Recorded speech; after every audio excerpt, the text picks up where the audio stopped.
রাজনাথ সিং অথবা ভারতের যে কোনো লোক যে কোনো হুঙ্কার দেবার আগে মাথায় থাকতে হবে যে এইটা আসাম, পশ্চিম বাংলা অথবা কাশ্মীর না, এটা বাংলাদেশ, স্বাধীন বাংলাদেশ। যারা যুদ্ধ করে রক্ত দিয়ে হাজারে হাজারে আপনার এই দেশ স্বাধীন করেছে, কারো দয়া দাক্ষিণ্যে দান সৎকার বাংলাদেশ না। অতএব কেউ যদি মনে করে থাকে যে সিম্পলি একটা হুঙ্কার দিবে আর বাংলাদেশে কিছু একটা হয়ে যাবে, ব্যাপারটা তা না। আপনাদের যে সামরিক ক্যাপাসিটি, ওই ক্যাপাসিটি সম্পর্কে আমরা খুব ভালো জানি। আপনারা মানে চায়না তো দূরের কথা, পাকিস্তানের ভয়ে যেরকম মানে ভীত অবস্থায় জীবনযাপন করছেন এবং আপনাদের যে মিথ্যাচারের সার্জিক্যাল অ্যাটাকের গল্প আমরা শুনেছি, সেগুলো সম্পর্কে আমরা অবগত। অতএব বাংলাদেশ নিয়ে আল্লাহর রাস্তে মাথা ঘামাবেন না।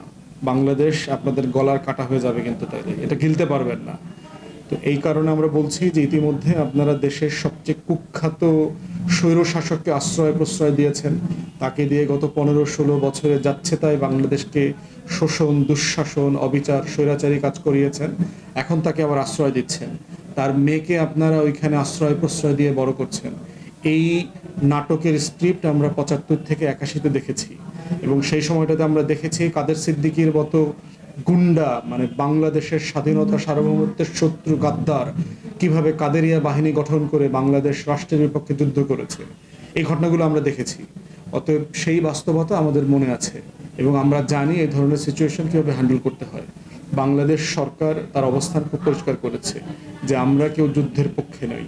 আমরা মনে করি ভারত, বাংলাদেশ, পাকিস্তান, দক্ষিণ এশিয়ার প্রত্যেকটা দেশ সার্কভুক্ত, তাদের একসাথে অনেক কাজ করে নিজেদের জনগণের দুঃখ কষ্ট মেটানোর সুযোগ আছে।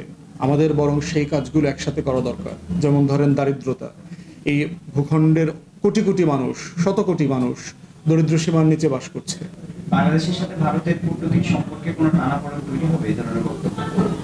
টানাপোড়েন তো অলরেডি আছে। কারণ হচ্ছে যে বাংলাদেশে জুলাই আগস্টে যে গণ অভ্যুত্থান হয়ে গেছে, এই গণ অভ্যুত্থান শেখ পরিবার, আওয়ামী লীগ এবং ভারতের এই ত্রিদলীয় শক্তির সম্মিলিত শক্তির মোকাবেলা করে হয়েছে।